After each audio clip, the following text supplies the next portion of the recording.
మీరు చూస్తున్న మిర్చి రకం వచ్చేసి 1081 1081 1081 మిర్చి అండి. అయితే క్వాలిటీ పరంగా డీలక్స్ క్వాలిటీ మిర్చి. ఎందుకంటే డీడీ ముదురు రంగు వస్తే 1081 లైట్ రంగు వస్తుందండి. Quality deluxe quality. సేల్స్ పరంగా ఈరోజు గుంటూరు మార్కెట్లో అక్టోబర్ 30, 2025 గురువారం 14,000 రూపాయలు అయితే ఈరోజు అమ్మకం జరిగింది. 1081 1081.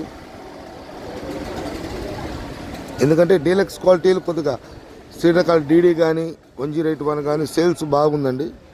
అడుగుతున్నారు కూడా వ్యాపారస్తులు. ఎందుకంటే మీరు చూడవచ్చు వీడియోలో లైట్ రంగు 1081 1081 14,000 రూపాయలు అయితే అమ్మకం జరిగిందండి.